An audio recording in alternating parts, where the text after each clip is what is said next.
Hello everyone, hope you all are doing good. So today we are going to discuss the paper of 25th Feb 2018 जो CDP का paper आया था PS set में paper 1.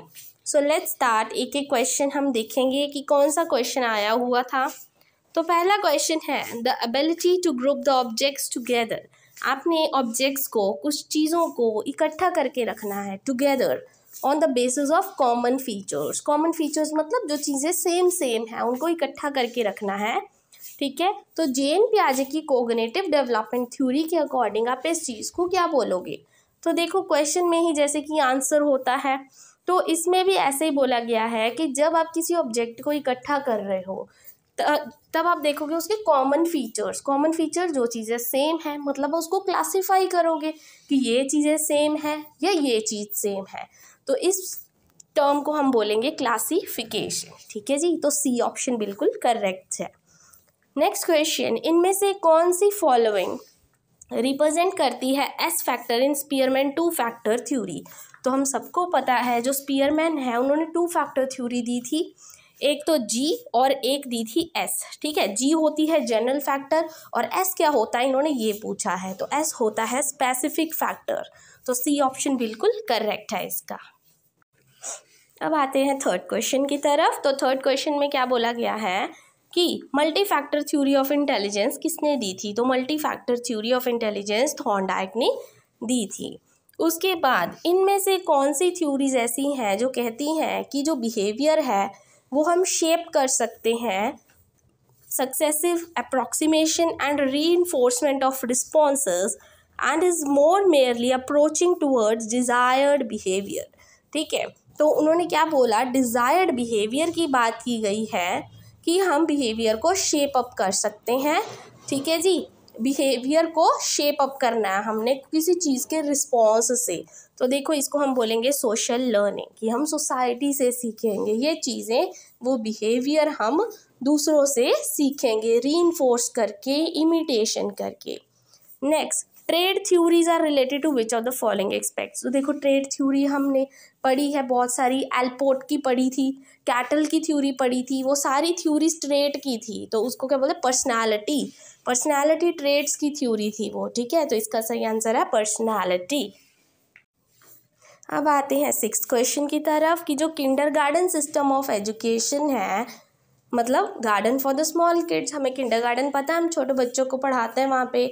तो ये concept किसने दिया था, तो हमें पता है किंडरगार्टन का कंसेप्ट फ्रॉबेल ने दिया था. ठीक है जी, तो बी ऑप्शन बिल्कुल करेक्ट है, फ्रॉबेल. नेक्स्ट, जो स्टेज थी प्री ऑपरेशनल की पियाजे की, उसको हम प्री ऑपरेशनल क्यों कहते थे. तो हमें पता है 4 स्टेजेस थी, S P C and F. Right, तो जो प्री ऑपरेशनल है उसको प्री ऑपरेशनल क्यों बोलते हैं, क्योंकि जब तक बच्चा प्री ऑपरेशनल में होता है वो मास्टर नहीं कर पाया है अपनी एबिलिटीज़ को, मतलब इतना अच्छे से वो नहीं समझ पाया, अभी भी उसमें थोड़ी बहुत कमी है. ठीक है जी, कि वो अपनी एबिलिटीज़ को अच्छा कर सके. Next question, who has described human behaviour as a process of responding to the reward and punishment in the environment. देखो किसने बोला था कि जो ह्यूमन बिहेवियर है और बच्चा जो डेवलप कर रहा है वो किसी रिवॉर्ड के रिस्पॉन्स में या पनिशमेंट के रिस्पॉन्स में, इन्वायरमेंट में रिस्पॉन्ड करता है. तो ये दी थी BF स्किनर ने. ठीक है जी, तो ये सी ऑप्शन बिल्कुल करेक्ट है. तो अब आते हैं 9th क्वेश्चन की तरफ. Which state is not true about inclusion.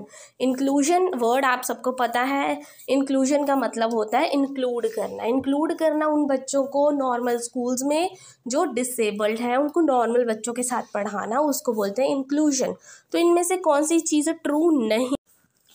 तो यस, इसमें एक चीज़ याद रखना, जहाँ पे देखो ओनली आ गया, ये एक प्लस पॉइंट भी आप लेके चल सकते हो कि आपको इजीली आंसर पता लग जाएगा कि जब भी नॉट की बात आए और किसी भी आंसर में ओनली हो ना, किसी भी चीज़ को लेकर ओनली नहीं आना चाहिए. तो इसका सही आंसर जो करेक्ट नहीं है वो है डी.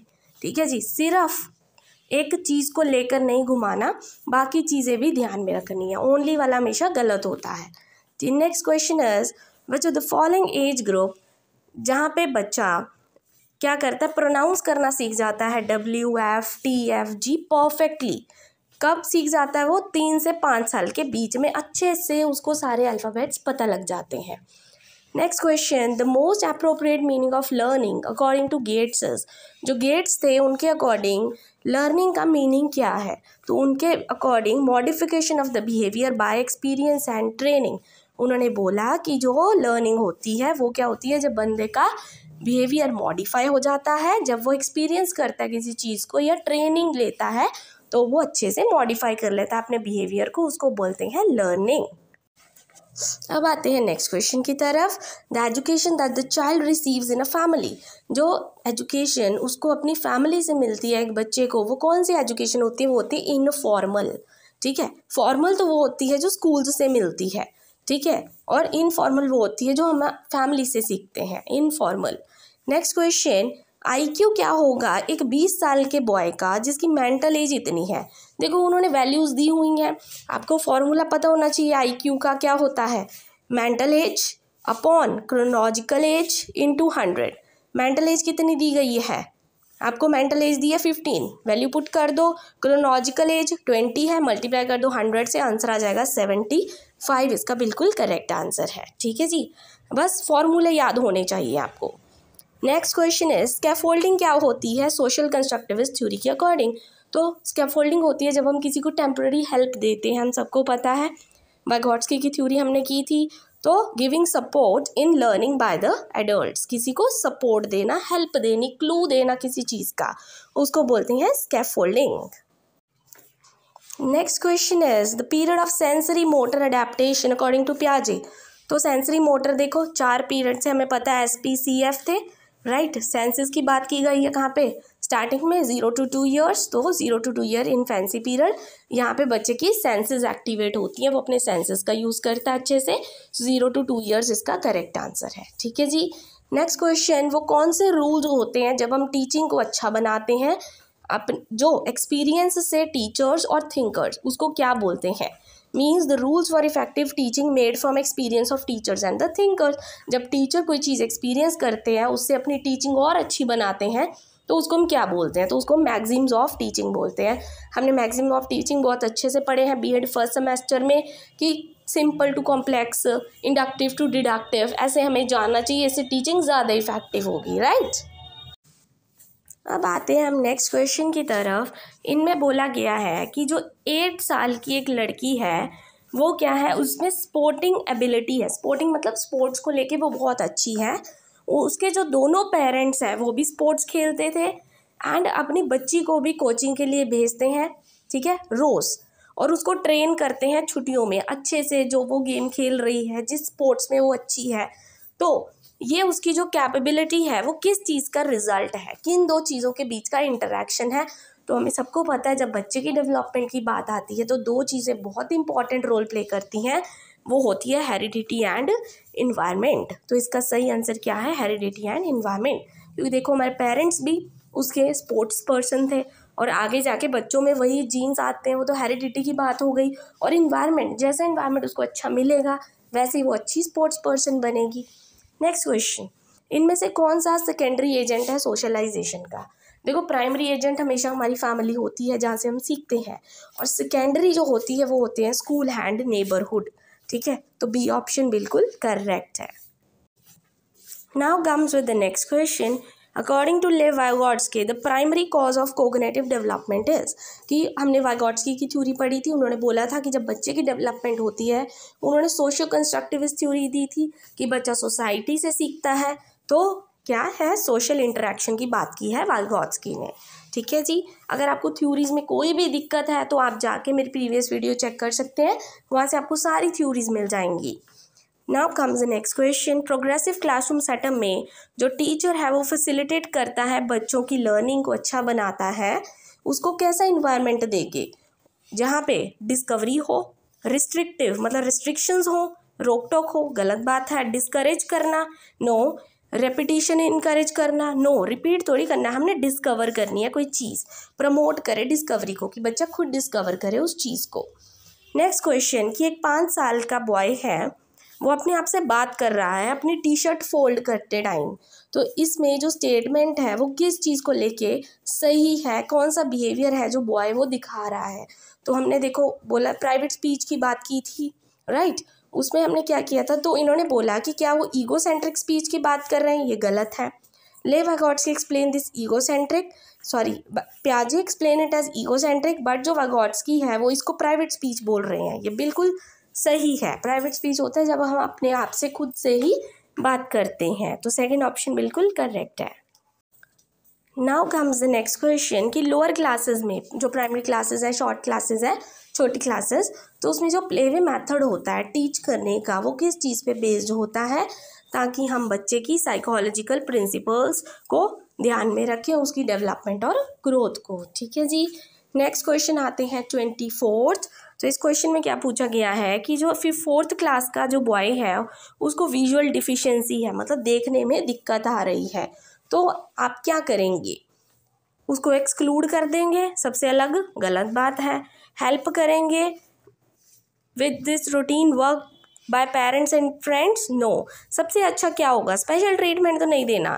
देखो उसको ऑडियो आप एड प्रोवाइड कर सकते हो, इससे क्या होगा, उसकी पढ़ाई में भी कोई दिक्कत नहीं आएगी। ठीक है, देखने में दिक्कत है तो उसको सुनने वाली चीज़ दे दो, कोई audio. Now comes the inside theory of learning, किसने दी थी, इनसाइड थ्योरी ये कोलर ने दी थी।